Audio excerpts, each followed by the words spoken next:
We've all been in workshops where the goal was to come up with new, fresh, innovative ideas for solving some sort of problem or challenge. We get excited, we're told that no idea is a bad idea, we jump into groups, and then all the ideas we come up with are simply different versions of the same things or ideas that we've come up with before. The only difference is now we're putting them on paper.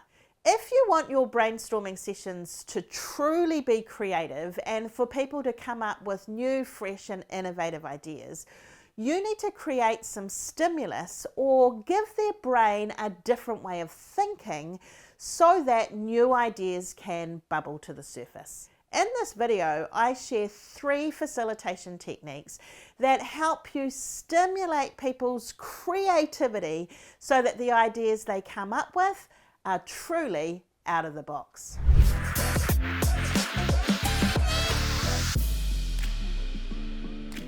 Hi, I'm Kerry Price. I'm the founder of the Facilitators Network, and I use the principles of deliberate generosity to make sure that no meeting or workshop is ever wasted. I've been a professional facilitator for 20 odd years, and in that time I've led thousands of meetings, workshops and community conversations. Now I help other trainers and facilitators do it well too. Just because you tell people to think outside the box doesn't mean that they can actually do it.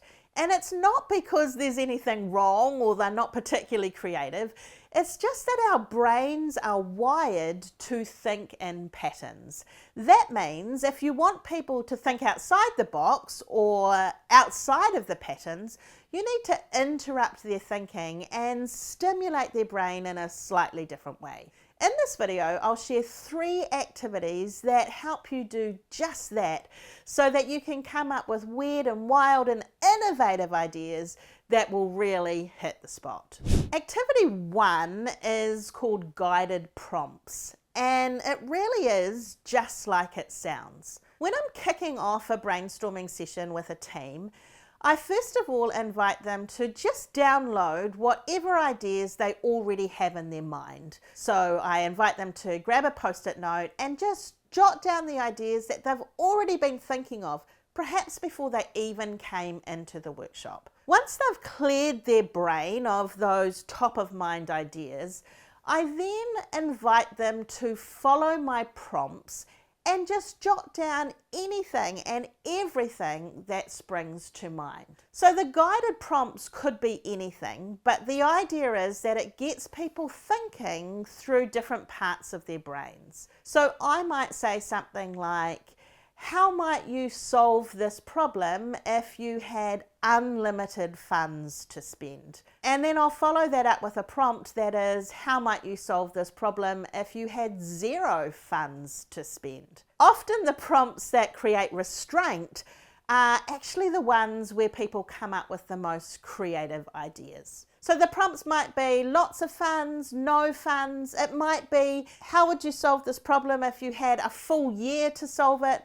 How would you solve this problem if you had to have it solved by Friday? How would you solve this problem if you were a 5-year-old? How would you solve this problem if you were an 86-year-old? It doesn't matter what the prompts are, it's simply getting people thinking from different parts of the brain. I invite people to jot down what those thoughts are as I'm guiding them through, and I encourage them not to overthink it. It doesn't matter whether it's a fully formed thought or just a tiny seed of an idea. It doesn't matter if they think it's possible or probable. If it's an idea, they just need to get it on paper. Once those ideas are all out, I then invite people to form small groups and share those ideas back into the room. The key here, though, is that they don't get to debate the ideas. No idea killers. So as people are sharing their germs of ideas into the group, no one's allowed to say things like, yeah, but, or we'll never get budget for that, or it'll never get past health and safety. No reasons why it won't work. It's just getting the ideas on paper, and the exploration comes later. Activity 2 is called Train of Thought. And Train of Thought uses these picture cards. I have a whole bunch of picture cards with all sorts of different images on it. Once I've given people to just download their top of mind ideas, I then invite them to choose a picture card face down from the pack. So they don't get to choose a picture that they like, they just get a picture that they happen to choose. Then I give them 2 or 3 minutes on their own to just jot down whatever comes to mind related to that picture. So for example, if they chose a running track, they might say something like athletics, the Olympic Games, I'm going for a run, I've joined the gym.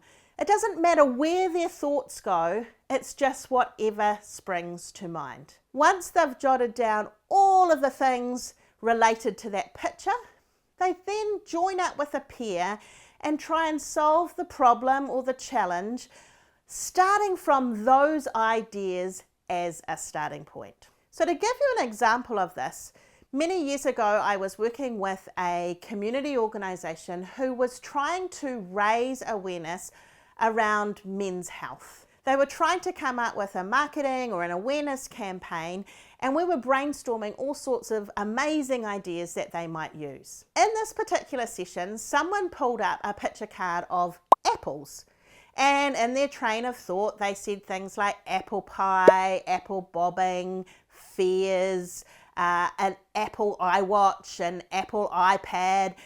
And then they wrote down an apple a day keeps the doctor away. When they got into peers and started to come up with campaign ideas based on what they'd written down, together they suggested that maybe they could take a bunch of apples or a bowl of apples into industrial areas where it was a mostly male-dominated field, put them in the staff room or the tea room of those workplaces with a sign that said, an apple a day keeps the doctor away.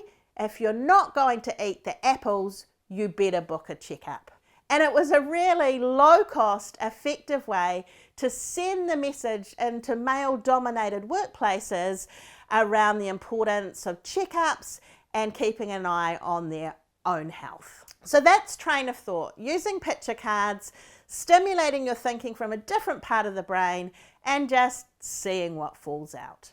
Activity 3 is called What If I Was Being? And this activity acknowledges that we all think about problem solving, or we all think about ideation through our own lens or our own set of values and ways of thinking. So for example, I'm quite a strategic person, so whenever I'm problem solving, I'm taking a strategic view on it. My husband is quite analytical, so when he's problem solving, he takes quite an analytical approach to solving the challenge. Now this is great if you have a team where they have a whole range of different ways of thinking, but if you've got a team where they're all thinking the same way, then you have a very narrow window of ideas that will bubble up. To help break that kind of group think, I like to use these being cards.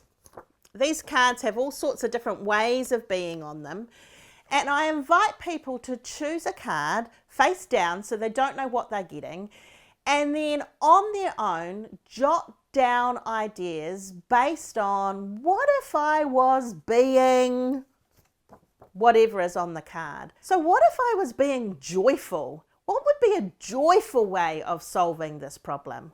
Or what if I was being strategic?